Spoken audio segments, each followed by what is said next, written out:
يؤمنون بالغيب ويقيمون الصلاة ومما رزقناهم ينفقون. Kemudian yang keberapa? Yang keempat. Bisa jadi musibah yang menimpa kita akan mengangkat derajat kita. Kata Nabi SAW, Innal abda la yakunu lahu indallahil manzilah ma yablughuha bi amalihi. Semuanya seorang hamba memiliki kedudukan yang tinggi di sisi Allah Subhanahu wa taala. Namun dia ingin mencapai derajat tersebut tidak mampu dengan amalnya yang pas-pasan. Fala yazalu Allahu yabtalihi bima yakrah, maka Allah senantiasa mengujinya dengan perkara yang dia tidak sukai hatta yuballighahu iyyaha, sampai Allah membuat dia naik pada derajat yang tinggi. Sederhananya begini, Allah tahu hamba ini, Allah ingin angkat dia derajat di surga yang tinggi. Tapi dilihat dari amalan dia pas-pasan. Mau pakai amal ini naik surga enggak cukup, ya, enggak cukup ya. Salatnya pas-pasan, sedekahnya pas-pasan, terkadang dermawan, seringnya pelit ya. Kemudian salat malam sesekali ya. Salat seminggu sekali, sebulan libur, besok salat malam lagi.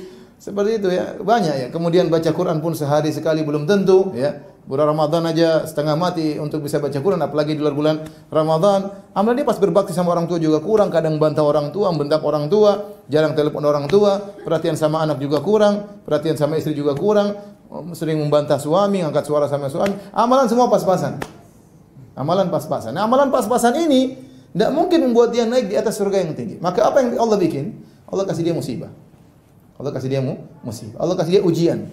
Supaya apa? Dia dalam kesabarannya itu dia meraih pahala yang sangat besar.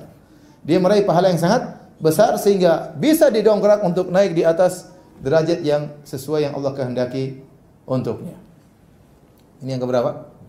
Jadi kalau kita terkena musibah, kalau kita sabar kita dapat dua manfaat. Pertama, dikurangi dosa-dosa. Yang kedua, diangkat derajat oleh Allah Subhanahu wa taala. Terus apa lagi? Kenapa? Ya sudah, kita sabar. Mau apa lagi ya? Semua musibah yang kita rasakan, kesedihan, kegelisahan, keletihan, semuanya mengurangi dosa-dosa dan mengangkat derajat. Seorang laki-laki mungkin pulang ke rumah diomelin istri.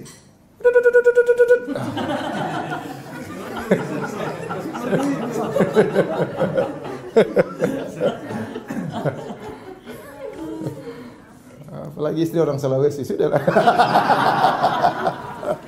Jadi sudah mau apa lagi? Ya sudah, itu sudah. Kita bilang syukran habibati, syukran kan, mengurangi dosa-dosa aku.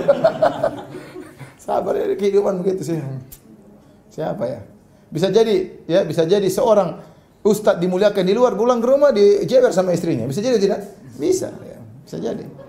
Ini bukan pengalaman pribadi, bukan. Luqman, hati-hati Luqman. Jadi begitulah ya.